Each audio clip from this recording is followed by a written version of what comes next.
Assalamu alaikum, I'm Aisha and you're watching Samaa News. Here are today's headlines.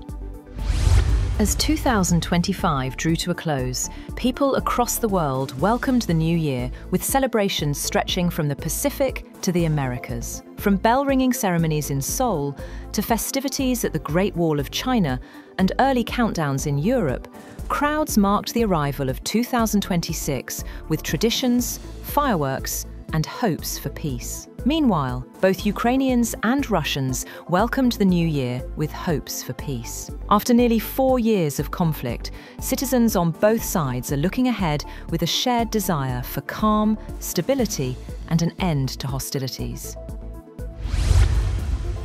Sydney has welcomed 2026 with its biggest ever New Year's Eve fireworks display, featuring a waterfall effect cascading from the Sydney Harbour Bridge. Organisers say the 12-minute show spanned 7 kilometres across the harbour, with tens of thousands of pyrotechnic shots launched from multiple sites. Meanwhile, security remained heightened in the aftermath of a deadly shooting at Bondi Beach weeks ago. Organisers held a minute's silence for the victims, as thousands of police were deployed across the city during celebrations.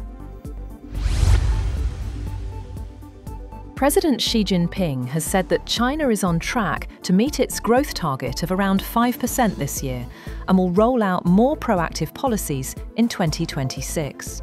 He told a New Year's Tea Party of top Chinese Communist Party officials that China's GDP was on track to reach around 140 trillion yuan after an extraordinary year. He did not mention specific policies, but his message reinforced recent government pledges of fiscal measures to boost people's incomes and support consumption and investment. Thousands gathered in Dhaka to attend the funeral prayers of Bangladesh's first female Prime Minister, Khaleda Zia, who died at the age of 80 after a long illness. Her son and BNP acting chairman Tariq Rahman joined mourners as the country prepares for elections expected in February. Khaleda was buried next to her husband and former president Ziaur Rahman at Zia Udyan. Foreign ministers from 10 countries, including the UK, France, Japan and Canada, have voiced concern over what they call the catastrophic humanitarian situation in Gaza. In a joint statement, they urged Israel to ensure sustained aid access, ease import restrictions, and allow humanitarian agencies to operate as winter conditions worsen.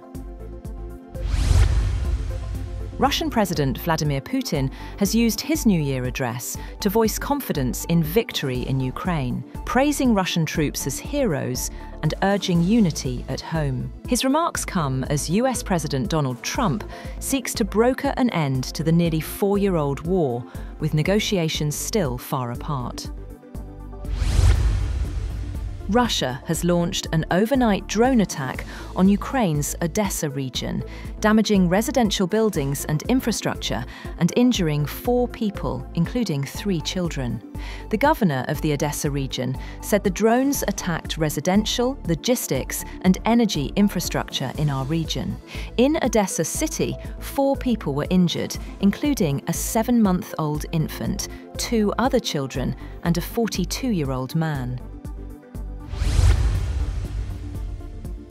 Taiwan remains on high alert after China staged massive military drills around the island the previous day, keeping its emergency maritime response center running as it monitored Chinese naval maneuvers. Taipei condemned the drills as a threat to regional security and a blatant provocation. According to the head of Taiwan's Ocean Affairs Council, Chinese ships were moving away from Taiwan, but Beijing had yet to formally declare the end of the exercises.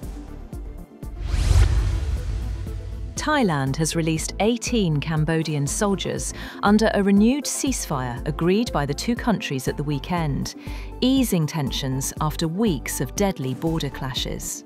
Cambodian Defence Ministry spokesperson said the soldiers were transferred at a border checkpoint after 155 days in Thai custody. The Southeast Asian neighbours agreed to halt fighting at noon on Saturday, ending about 20 days of clashes that killed at least 101 people and displaced more than 500,000 civilians on both sides.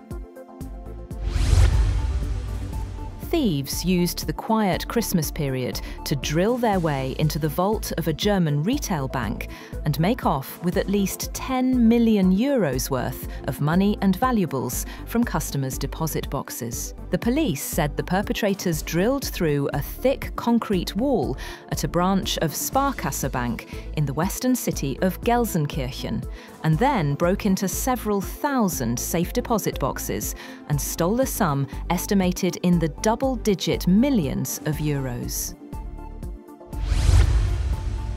Drug makers plan to raise US prices on at least 350 branded medications, including vaccines against COVID, RSV and shingles, and blockbuster cancer treatment, Ibrance, even as the Trump administration pressures them for cuts. According to data provided exclusively by a healthcare research firm, the number of price increases for 2026 is up from the same point last year, when drug makers unveiled plans for raises on more than 250 drugs. The median of this year's price hikes is around 4%, in line with 2025. Britain's Queen Camilla has described for the first time fighting off an attack by a man on a train when she was a teenager. Speaking in an interview with the BBC, in which she recounted how furious the assault had left her, Camilla recounted that she was attacked on a train when she was a teen. She said she was reading a book and a man attacked her, which she fought back. She said she did not know the man who attacked her. The US Justice Department has revealed it has 5.2 million pages of Epstein files left to review and needs 400 lawyers from 4 different department offices to help with the process through late January. A government document revealed that this is likely to extend the final release of the documents to much later than expected, after a December 19th deadline set by Congress. The review will occur between the 5th and the 23rd of January. And Saudi Arabia is hosting the King Abdulaziz Falconry Festival, where falconers from across the region are competing in high-profile races and beauty contests. The event features multiple categories, millions of rials in prize money, and aims to revive a deep-rooted Gulf tradition. The festival runs until January 11th. That's all for now. For more updates, visit www.samaa.tv. Thank you for watching Samaa News.